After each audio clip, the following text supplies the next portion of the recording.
I would like to introduce Kate Russo. She is on the task force. She has come all the way from Australia to help us, and she's been helping people prepare for eclipses for even longer than I have, and so she has a lot to share. Take away. In 7 minutes. Okay, so can I just remind everyone that a total solar eclipse happens somewhere in the world once in every 18 months or so. So it's not just about the US eclipses. But we have learned some pretty impressive lessons over the past decade because of the US.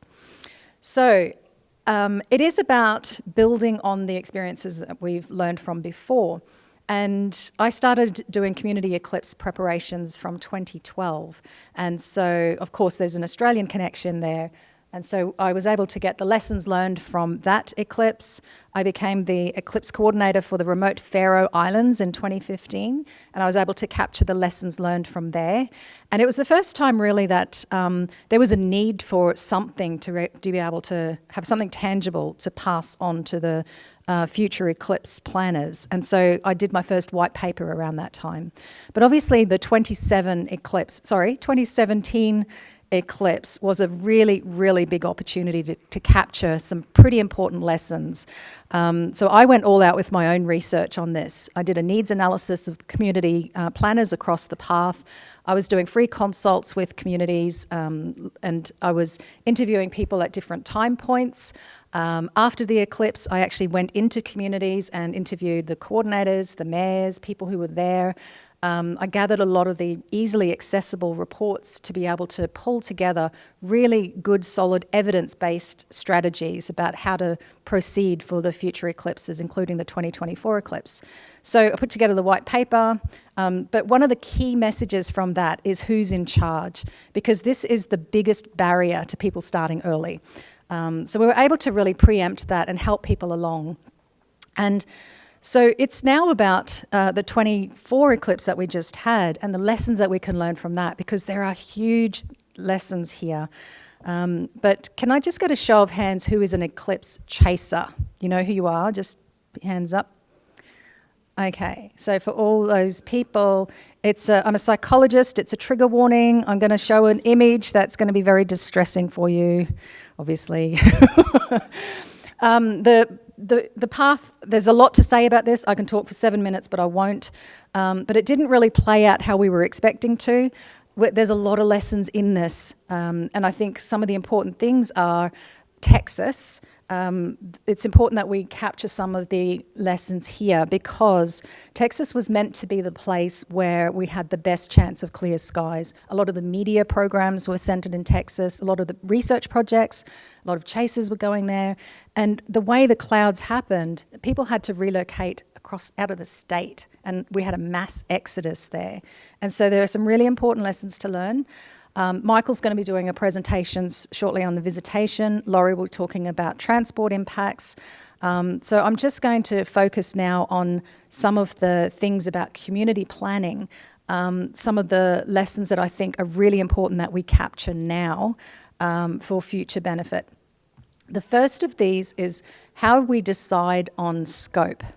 So in my past white paper, I showed people how to do an eclipse strategy. You assemble your team, you develop your strategy, and you boldly go where no one's gone before. The scope is really important. And what we've learned from this eclipse, I think, is that people can go large. So you know those communities that actually went massive. They were big events that were appealing to 40,000 people, big stadium events that were happening. So that's what I mean by going large. Sometimes other groups came in, and that was the impetus about why these communities were going large. And I have some questions about that. Is that actually good for the community? Is that helpful? Does it put them at risk if there are some events that happen, like what we've just experienced in 2012? Does that mean that they actually then are vulnerable? The other way to go is to go high profile. And by that I mean you can be a very small community, you're not planning really big, massive things, but your messaging is really high profile. And there are a lot of great examples on that, isn't there, about communities that put themselves out there. So they're using the eclipse as a platform to really go for it. And then there are other places that go under the radar, and they don't really promote themselves in a big way, but they actually get a lot of benefit from it. And the thing is that communities don't volunteer to host an eclipse. It just happens. And there's some point they have to decide on that. So really important lessons, and the only way we can get this is by looking at case studies. So we need to look at the pros and cons of each of those areas and the impact, because then it will be really great for the communities in 44 and 45 to say, hey, do you know, if you go large, just keep an eye on these sorts of factors, and here's this, here's that. The other area that I think is a bit problematic that we need to look at is consumer behaviours. And I've put consumers rather than eclipse chaser behaviours, because we need to move away from the fact that everyone coming into the path of totality is an eclipse chaser. And we have to think about them as consumers, because it has big impacts on accommodation. So we have major problems this year, and actually previous years, with the 4-night minimums. Hardcore eclipse chasers just don't buy into that. A lot of people then get really annoyed and frustrated. There's then assumptions that everything's quite booked, and then you can't, there's no room available. So there's a lot we need to look at, because the accommodation is the first thing that people do, for future eclipses. The first thing you do, you book accommodation. There's so much more to say about that, but I, just in terms of brevity, I'll keep moving forward. But the consumer behaviours is an area that I think we need to expand on. And again, we can get that through case studies. So what went well? In fact, there were so many things that went well for this eclipse. And it must be said that even though us eclipse chasers were a bit bummed out by the whole experience, if you were under cloud, most people who were there actually really enjoyed it. So don't think that everybody is like an eclipse chaser and that it was desperate. It wasn't. And yesterday, it was so great to hear from these communities across the path doing great things. They had a great experience. And it's beyond visitation, though. It's not about numbers of people coming in, numbers of vehicles, not about dollars spent, the PR value. Those things are really important, but actually the biggest thing that has come from this eclipse is the importance of the building of the relationships, the scaffolds, the networks, and if everything is aligning, if your community development is aligning with the way that you're planning the eclipse, that's the magic success. That's how you do it. And Deb will be talking a bit more about how that's the relationships have been formed. But I think that's one of the most powerful things that have come from this eclipse, really. And Kat and Greg will be talking about, the impact of STEM and other outreach activities on really reinforcing these networks. And the task force, I think, did a great job at being able to provide the networks, the structure, the workshops that were happening, all the resources on the web, recording all these sessions. All that is fantastic, because that helped the community leaders be able to then do that, feeling very supported within their own communities. So much to say about that.